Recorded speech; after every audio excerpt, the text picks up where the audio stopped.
इंग्रजी अक्षरांचे योग्य फॉर्मेशन सुधारण्यासाठी आणखी प्रश्न आणि उत्तरं. 1. अक्षरांचे मूलभूत घटक. Basic elements of letter formation. प्रश्न. इंग्रजी अक्षरांचे मुख्य भाग कोणते आहेत? उत्तर. प्रत्येक अक्षराचे 4 मुख्य भाग असतात. 1. असेंडर म्हणजे वर जाणारा भाग. B, D, F, H, K, L, P. 2. Descender म्हणजे खाली उतरणारा भाग. जी, जे, पी, क्यू, वाय. 3. बॉडी म्हणजे मुख्य भाग.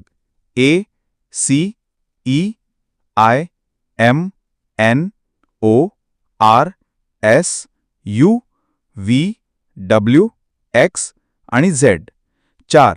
बेसलाईन म्हणजे आधार रेषा. सर्व अक्षरे बसतात ती मुख्य रेषा. प्रश्न. असेंडर आणि डिसेंडर चुकू नयेत यासाठी काय करावे? उत्तर. प्रत्येक अक्षरासाठी योग्य उंची आणि लांबी पाळावी. नियमित सरावाने सुसंगतता वाढते. 2. लेटर फॉर्मेशनसाठी स्ट्रोक्स आणि हालचाली. Strokes and movements. प्रश्न. कोणते स्ट्रोक्स योग्य लेटर फॉर्मेशनसाठी महत्त्वाचे आहेत? उत्तर. 1. सरळ ओळ म्हणजे स्ट्रेट लाईन. 2. वक्ररेषा म्हणजे curve line. 3. Hook stroke. 4. Loop stroke. 5. Zigzag stroke. प्रश्न. ओ, सी आणि ई सारख्या अक्षरांसाठी कोणता स्ट्रोक उपयुक्त आहे? उत्तर. वक्ररेषा म्हणजे कर्व्ड स्ट्रोक आणि लहान ओपनिंग स्ट्रोक. प्रश्न. एफ, जी, वाय सारख्या अक्षरांसाठी कोणते स्ट्रोक महत्त्वाचे आहेत? उत्तर. डिसेंडर आणि असेंडर स्ट्रोकचा योग्य वापर करणे महत्त्वाचे आहे. 3. अक्षरांचे झोन. Letter zones and proportions. प्रश्न. इंग्रजी हस्ताक्षरात किती झोन असतात? उत्तर. 3 प्रकारचे झोन असतात. 1. अपर झोन म्हणजे वरचा भाग. B, D, F, H, K, L आणि टी. 2. मिडल झोन म्हणजे मध्य भाग. A, C, E, I, M, N, O, R, S, U, V, W, X, Z. 3. Lower zone म्हणजे खालचा भाग. जी, जे, पी, क्यू, वाय. प्रश्न. अक्षरांचे झोन योग्य ठेवण्यासाठी काय करावे? उत्तर. चौकट असलेल्या वहीत लिहिण्याचा सराव करावा. प्रश्न. लोअर झोन अक्षरे योग्य लिहिण्यासाठी कोणता सराव करावा? उत्तर. डिसेंडर भाग समतोल आणि सुसंगत ठेवण्यासाठी हलक्या हाताने सराव करावा. 4. अक्षरांमधील अंतर. Spacing between letters and words. प्रश्न. अक्षरांमध्ये योग्य अंतर ठेवण्याचे महत्त्व काय आहे? उत्तर. स्पष्टता आणि वाचन सुलभता वाढते. प्रश्न. अक्षरांमध्ये समसमान अंतर ठेवण्यासाठी कोणती टेक्निक वापरावी? उत्तर. शब्दांमध्ये एका बोटाएवढे अंतर ठेवा. अक्षरांमध्ये समान स्ट्रोक्स वापरून लिहा. रेषांवर संतुलित लिहिण्याचा सराव करा. 5. मोठी आणि लहान अक्षरांचे formation. Upper case and lower case letter formation. प्रश्न. मोठी अक्षरे आणि लहान अक्षरे कशी वेगळी असतात? उत्तर. मोठी अक्षरे म्हणजे अप्पर केस स्पष्ट, मोठ्या उंचीची आणि स्वतंत्र. लहान अक्षरे म्हणजे लोअर केस झोननुसार विभागलेली, प्रवाही आणि जोडणीसाठी सोपी. प्रश्न.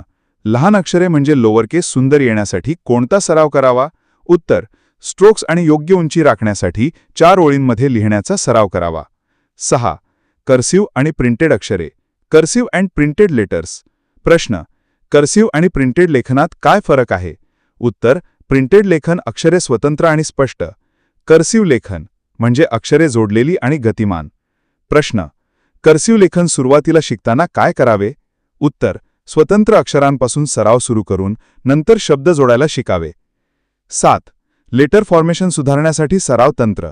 Practice techniques for letter formation. प्रश्न. योग्य अक्षर रचना सुधारण्यासाठी कोणते सराव करावेत? उत्तर. 1. चौकट वहीत लिहिण्याचा सराव करावा. 2. हलक्या हाताने स्ट्रोक सराव करावा. 3. मिनिमम आणि एलिगंट सारखे शब्द लिहून संतुलन राखावे. 4. मोठी आणि लहान अक्षरांची जोडणी सुधारण्यासाठी शब्द सराव करावा. प्रश्न. लहान मुलांसाठी कोणते सराव प्रभावी ठरतात? उत्तर. 1. डॉटेड अक्षरांवर लिहिणे. 2. वाळू किंवा टॅब्लेटवर बोटाने लिहिणे. 3. क्रेयॉन्स आणि मोठ्या पेन्सिलीने सराव करणे. 8. सामान्य चुका आणि त्यावर उपाय. Common mistakes and solutions in letter formation.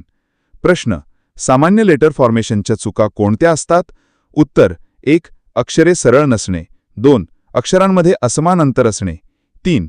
Strokes अपूर्ण असणे. 4. अक्षरे एका झोनमध्ये मिसळणे. प्रश्न: या चुका टाळण्यासाठी कोणते उपाय करावेत? उत्तर: योग्य दिशादर्शनाने स्ट्रोक सराव करावा. 2. प्रत्येक अक्षराची समतोल उंची आणि रुंदी राखावी. 3. अक्षरे रेषांमध्ये संतुलित ठेवण्याचा सराव करावा. 9. लेटर फॉर्मेशनसाठी उपयुक्त साधने. Tools for better letter formation. प्रश्न: हस्ताक्षर सुधारण्यासाठी कोणती साधने उपयुक्त ठरतात? उत्तर: 1. चौकट वही. 2.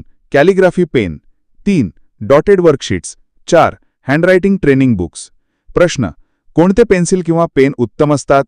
उत्तर: सुरुवातीसाठी HB पेन्सिल, पुढे जाऊन जेल किंवा बॉलपॉइंट पेन. ही अधिक माहिती आणि सराव तुम्हाला इंग्रजी अक्षरांचे योग्य फॉर्मेशन सुधारण्यास मदत करेल. तुम्हाला आणखी काही विशिष्ट माहिती हवी असल्यास मला सांगा.